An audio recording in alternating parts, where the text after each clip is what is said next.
출국 심사대에서 여권 보여줬는데 탑승 게이트에서 또 여권을 보여달래요. 비행기 탑승할 때도 탑승권 확인하고 기내에 앉았는데 승무원이 또 보딩 패스를 확인하죠. 귀찮고 시간도 걸리고 도대체 왜 이렇게 반복하는 걸까요? 안녕하세요. 해안행TV입니다. 공항에서 이런 경험 다들 있으시죠? 비행기 한번 타려면 여러 번 반복되는 여권과 탑승권 검사. 아니 방금 봤잖아. 왜 자꾸 확인하는 거야? 단순한 절차? 아니면 우리가 몰랐던 중요한 이유가 있는 걸까요? 사실 이 모든 확인 절차에는 당신의 생명과 직결된 명확한 이유가 숨어 있습니다. 오늘은 그 진짜 이유를 파헤쳐 봅니다. 먼저 이걸 이해하셔야 합니다. 출국 심사와 탑승 게이트 확인은 완전히 다른 목적을 가진 절차예요. 출국 심사는 국가가 나를 확인하는 단계입니다. 이 사람은 합법적으로 출국할 수 있는 사람인지, 범죄자는 아닌가, 여권이 진짜인가, 국가가 묻는 질문이죠. 하지만 탑승 게이트에서의 여권 확인은 완전히 다른 주체가 다른 목적으로 하는 겁니다. 바로 항공사가 승객을 최종적으로 확인하는 단계예요. 항공사는 자기 비행기에 타는 사람 한 명 한 명의 신원을 직접 책임져야 합니다. 국제 민간 항공 협약에 따르면 항공사는 승객의 신원과 목적지, 입국 자격을 스스로 검증할 의무가 있어요. 만약 잘못된 사람이 탑승하거나 입국 비자가 없는 사람을 태웠다가 입국 거부당하면 그 모든 비용과 책임을 항공사가 짊어집니다. 벌금은 물론이고 그 승객을 다시 데려오는 비용까지 전부요. 그래서 출국 심사를 통과했더라도 탑승 순간에 항공사가 여권 정보와 탑승자 명단을 다시 한번 철저히 대조하는 겁니다.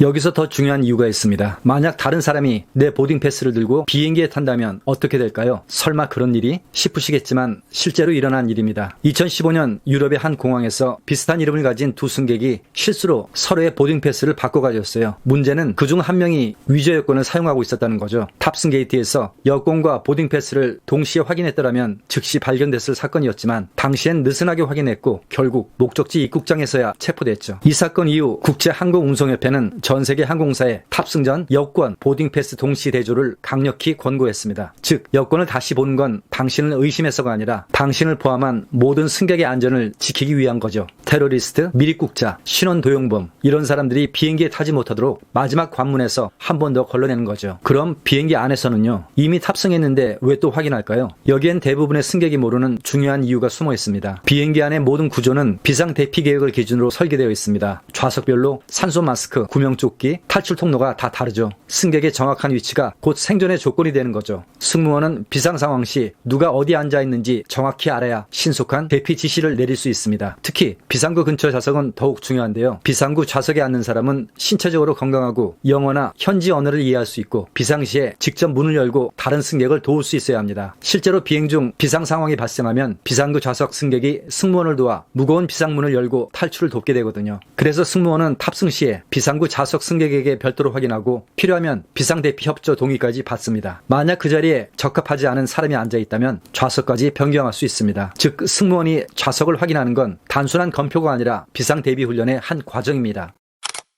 한 가지 더 중요한 이유가 있습니다. 항공사는 비행 중 누가 탑승했는지 정확한 명단을 실시간으로 관리해야 합니다. 만약 비행 중 의료 응급 상황이 발생한다면 목적지 공항에 미리 연락해서 구급차와 의료진을 대기시켜야 하는데 그때 필요한 게 바로 정확한 승객 정보예요. 또 비행기가 연착되거나 결항될 경우 항공사는 해당 승객들에게 보상과 대체 편의를 제공해야 하는데 이것도 정확한 탑승 명단이 있어야 가능합니다. 심지어 최악의 경우 만약 사고가 발생한다면 탑승자 명단은 생존자 확인과 수색 작업의 가장 중요한 기초 자료가 됩니다. 2014년 말레이시아 항공 MH370편 실종 사건을 기억하시나요? 수색 작업의 첫 단계가 누가 탑승했는가를 확인하는 것이었습니다. 그래서 항공사는 탑승 전, 탑승 중, 이륙 전 최소 3번 이상 승객 명단을 재확인합니다. 이제 아시겠죠? 여권과 탑승권을 여러 번 확인하는 건 당신을 믿지 않아서가 아닙니다. 출국 심사는 국가가, 탑승구는 항공사가, 기내에서는 승무원이 각자의 위치에서 당신의 안전을 지키고 있는 겁니다. 테러와 범죄를 막고 비상 상황에 대비하고 모든 승객의 생명을 책임지기 위해서죠. 안전은 번거로움의 반대편에 있습니다. 그 몇 번의 확인 덕분에 우리는 오늘도 무사히 하늘을 날 수 있죠. 다음에 공항에서 여권을 여러 번 꺼내게 되더라도 이제는 그 이유를 떠올리세요. 그건 당신을 위한 보이지 않는 안전망입니다. 오늘 영상은 여기까지입니다. 재미있게 보셨다면